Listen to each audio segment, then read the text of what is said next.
오늘 본문은 고린도 교회의 두 성도 사이에 발생한 소송건에 대한 바울의 권면을 다룹니다. 고린도 교회의 한 성도가 다른 성도에게 금전적인 사기를 친 사건이 발생했습니다. 그리고 이 문제를 교회 내에서 해결하지 못하자 피해를 당한 사람이 사기를 친 성도를 법정에 고발했습니다. 당시 법정은 많은 사람들이 모여있는 시장의 탁 트인 곳에 위치해 있었습니다. 소송을 걸고 싶은 사람은 그곳에 있는 판사에게 고소할 대상자를 데리고 가야 했습니다.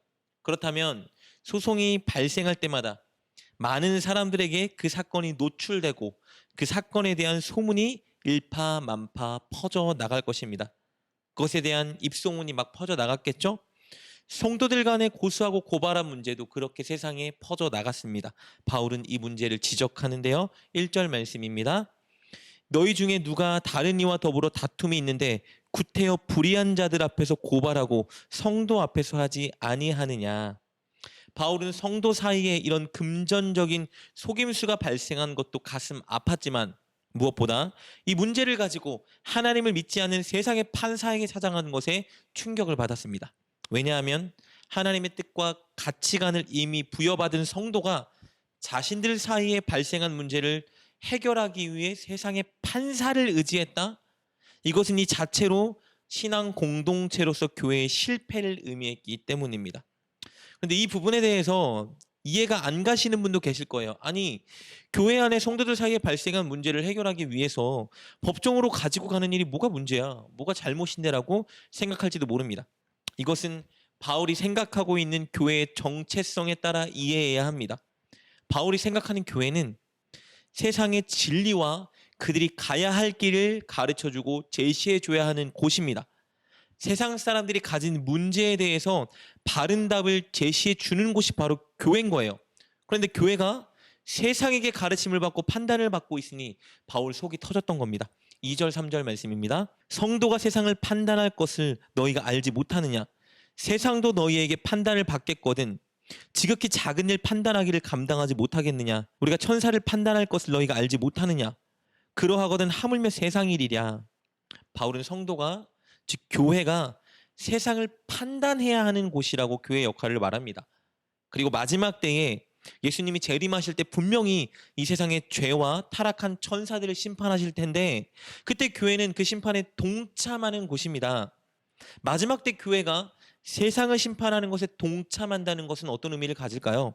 이것은 교회는 세상의 판단 기준을 제시해 주어야 되는 곳이지 세상에 판단당할 짓을 하면 안 된다는 의미입니다. 교회는 무엇이 진리의 길이고 무엇이 올바른 선택인지 그것을 가르쳐주고 판단해 줘야 되는 곳입니다. 세상에게 판단을 받거나 가르침을 받는 곳이 아니라는 것이죠. 하나님께서 타락한 세상 속에 교회를 세우신 이유는 타락한 세상이 어떤 기준으로 살아가야 하는지 삶으로 보여주고 가르쳐주기 위해서입니다. 세상 사람들도 그 교회가 제시하는 기준에 살아가도록 만들기 위해서 세상의 교회를 세우신 것입니다. 이것이 바울이 생각하는 교회의 올바른 기능입니다. 그런데 고린도 교회는 교회 성도들 사이에 발생한 이 사소한 문제를 교회 안에서 하나님의 가치관으로 해결하지 못하고 있었습니다. 그래서 세상 사람들에게 그 일에 대한 심판을 맡긴 거죠. 그러니 바울이 생각할 때 이 일은 교회가 교회의 정체성과 올바른 기능을 완전히 상실한 것과 같았습니다. 교회도 세상과 똑같은 곳이네. 아니 교회는 우리보다 더 못하네 라는 평가를 듣게 되었습니다. 게다가 사랑과 용서를 강조하는 교회 안에서 사기 사건과 다툼과 고소가 일어났다. 완전히 교회의 명예가 추락하는 것이죠. 이에 바울은 교회 공동체를 향해 답답함을 호소합니다. 너희들이 이 문제를 해결할 지혜와 권위도 없어서 이 문제를 해결하지 못하고 세상에 가져가느냐? 5절 말씀입니다. 내가 너희를 부끄럽게 하려 이 말을 하노니 너희 가운데 그 형제 간의 일을 판단할 만한 지혜가 있는 자가 이같이 하나도 없느냐. 이렇게 교회에 대해 답답함을 호소한 바울은 이제 이 일을 일으킨 당사자 두 사람을 질책합니다. 먼저 고소한 사람을 향해 질책하는데 7절 말씀입니다. 너희가 피차 고발함으로 너희 가운데 이미 뚜렷한 허물이 있나니 차라리 불의를 당하는 것이 낫지 아니하며 차라리 속는 것이 낫지 아니하냐. 바울은 이렇게 말하는 겁니다. 개인적인 손해가 있고 억울했을지라도 차라리 고소하지 말고 불의를 당하고 속는 것이 나았을 것이다. 왜냐하면 첫째, 소송으로 인해 교회의 명예가 완전히 실추되었기 때문이고, 둘째, 하나님은 선으로 악을 이기는 방식을 원하시기 때문입니다. 바울은 교회의 유익과 명예를 위해서 고소한 자가 만약에 참았다면 지금 당장은 눈앞에 손해가 있어도 그의 마음을 아시는 하나님께서 그에게 보상해 주실 것을 믿었기에 이렇게 질책하고 있는 것입니다. 그러나 오해하지 말아야 될 것은요, 이 권면이 교회 안에서 어떤 피해를 당해도 그냥 묵묵히 참으라는 의미는 아닙니다. 그리고 다음으로 바울은 금전적인 이익을 위해 형제를 속인 자를 질책하는데 8절이죠. 너희는 불의를 행하고 속이는구나. 그는 너희 형제로다. 8절은 이런 뜻입니다. 너가 주 안에서 형제된 자를 속이고 그에게 불의를 행하냐? 어떻게 그럴 수 있냐? 그는 너의 형제다 라고 말하고 있는 것이요.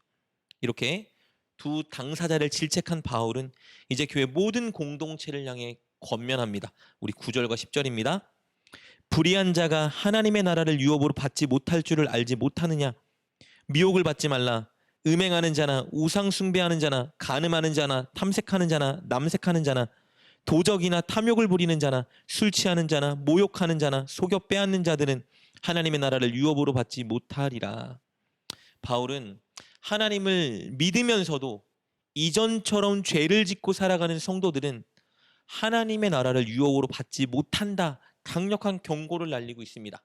예수님을 믿고 하나님의 자녀가 되었으니 죄를 지어도 나는 구원받은 자야 라는 착각을 버리라는 말입니다. 바울은 이 소송 사건을 통해서 교회 전체에게 경고하고 있는 거예요. 다시는 이런 문제를 교회 안에 일으키지 말아라. 교회 안에서 죄를 쉽게 여기게 하지 말고 죄나 불의한 모습을 교회에서 끊어내기 위해 노력하라 권면하고 있는 것입니다. 그리고 끝으로 교회 안에서 왜 죄와 불의한 모습을 끊어내야만 하는지 그 이유를 설명합니다. 11절입니다. 너희 중에 이와 같은 자들이 있더니 주 예수 그리스도의 이름과 우리 하나님의 성령 안에서 씻음과 거룩함과 의롭다 하심을 받았느니라. 왜 그들이 죄를 끊어야 되냐 하면 그들이 예수 그리스도의 보혈의 피로 모든 죄를 이미 씻음 받은 자이기 때문입니다. 성령 안에서 의로워진 자이기 때문입니다.